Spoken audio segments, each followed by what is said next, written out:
Now, one thing that I find myself doing on a very regular basis is doing consultations. So basically I go around to people's aquariums and check them out and give them a good list of things they can do to consider and improve their aquarium. It's very rewarding and very good fun and a great little feedback loop for me.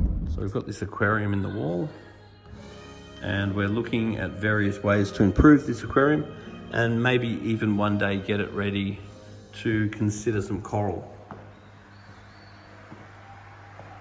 The first point I'll just point out is magnet cleaners are very, very important. So these magnet cleaners here are definitely better than nothing, but I would consider getting a flipper. A nice big flipper with a razor blade on the flipper will do an absolute wonderful job to get the algae off the glass, particularly once you change to coral and you increase your light, therefore you're going to get a lot more algae. Talk about live rock. What they're referencing is you get a live coral that's actually alive. When the coral dies, such as this one, what's going to be left is a calcium carbonate structure. Then if you have that calcium carbonate structure in water for a period of time with fish and other nutrients, then it's going to become what we call live. And what we mean by it's alive is that it'll be full of microorganisms, algae, bacterias, potentially live corals, depending on what else it's been exposed to. And so that's what we actually call live rock, because live rock is often pounded down and broken and dead coral. And the live rock can actually grow, because one thing that we'll be trying to do with this aquarium is create what's called coralline algae. And coralline algae is like a glue that can glue all of these rocks together, because it actually releases a calcium carbonate structure that can actually grow several corals into one single piece of coral. So then you'll have like a lump of calcium carbonate, and it makes a really good structure for the reef. Now, when overhauling this aquarium, one of the very first things I would consider is doing a spring clean. So you can either do a full tank spring clean or a partial spring clean. And what a spring clean would entail is setting up a whole bunch of tubs, pulling all the rock out, or partial. You could do just that area first, then maybe in a week or two you could do that one, then in a week or two you could do that one, depending on how inspired you are. And then these rocks are all covered with an algae. At the moment it looks very much like diatom, because diatom is the light brown algae. And if you put these rocks in the sun for a day and then you turn them around, leave them in the sun for a day, then hit them with a hose, you'll be surprised all the colours that come out of these corals. So they'll look really good, but they will not stay like that, because white is not a biological colour, it's a hospital colour. So it will eventually go back to a colour. Now, the colour of the rock that you're looking at in this reference that we're referring to, and we'll call it live rock, the colour of the rock is basically telling you what your water quality was like last month. Now, if your rock goes very green, then you'll find that phosphate is your issue. So if you reduce your phosphate, then you'll reduce the amount of green. If you find that your rock goes brown, then usually silicates is the issue, and that will grow that light brown diatom algae on it. If it goes, so basically what we want though is the purple. We want the beautiful purple coralline. When we've got the beautiful purple coralline, that will help to deter other algae from growing, more nuisance algae. So you can get red slime algae, you can get green algae, hair algae, all different types of algae. But what we want is the coralline. And the coralline looks awesome. And that's the one that actually grows the rock. And that basically means that we're winning. If the coralline is growing, then that means our corals will grow in reference. And in order to do that, we just need to make sure that the water quality is good. And once again, if your water quality deteriorates now, you may see a deterioration in the colours of your rock next month. And what you're looking at now is a result of last month. So everything you do will have a biological lag. So it's really important to make changes and be patient. Now, what we've got at the moment is an out-of-service metal halide unit. This was a very fancy light unit back in the day. It was about as fancy as it got. It had T5s. It had LEDs. I don't think it had... Did you add those LEDs in, or were they there?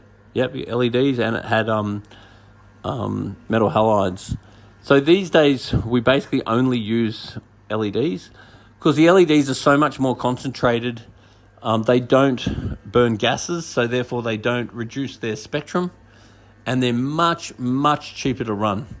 These units, their globes were really quite expensive. They were like $250 a globe. This one's got 4 globes in it, and you would be replacing them every year or two.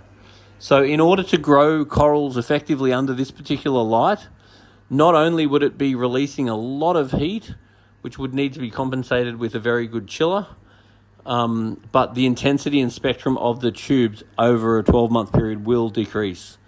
So tubes are meant to be replaced on a yearly basis if you want them to run the best, and that's the same for the T5s as well.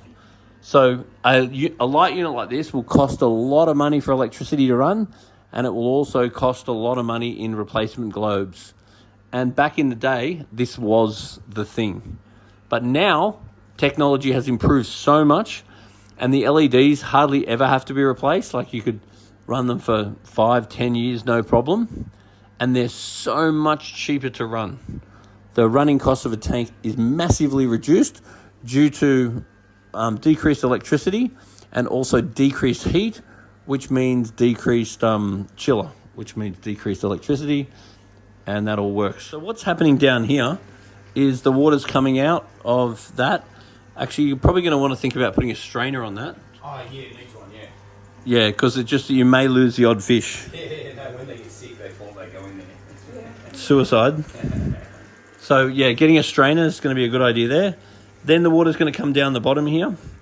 Now, this once upon a time had a spray bar that would have sprayed around and sprayed the water over the bioballs.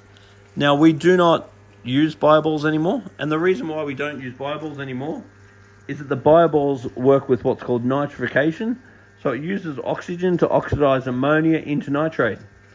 But you could also say that that breaks something you don't want into something else that you also don't want. So what we tend to use now is Marine Pure, and Marine Pure has parallel denitrification, so that allows the formation of nitrogen gas instead of nitrate. So you'll find it'll decrease your need for water changes, and just find the tank in general just runs a lot better. So if we just removed all those balls, in a perfect world, we probably remove them slowly, or we probably even move them after we've done a spring clean. So in a perfect world, we'd maybe do the spring clean first, get the aquarium up, because I'm definitely worried about too much sediment building up underneath. So therefore, the potential of hydrogen sulfide now or later, making sure that we put polyfilter in the water whenever we do any sort of spring clean, because the polyfilter will be very effective at removing the hydrogen sulfide, because hydrogen sulfide is poisonous to the fish, and they're also poisonous to you. So it's not something you want to muck around with. So once the spring clean's done, I'd be wanting to remove the bioballs. In a perfect world, you'd remove them slowly, so maybe a quarter, then the following week, a quarter, then the following week, a quarter, then the following week, a quarter, and you could supplement that for some Marine Pure. Now, Marine Pure doesn't need to be out of the water. So what have we got going on here? We've got a sump here, and then we've got a water change tank here. No problem. So the Marine Pure can just go anywhere there under the water. And then having that Kamahata mesh would be quite good. And then just having some filter wool that's easy to just reach in and replace it when it's dirty. And then in that little area there, in between the sump, that's where I'd probably put my polyfilter, I think. So that grate at the bottom could probably come out. Some blocks of Marine Pure could go there.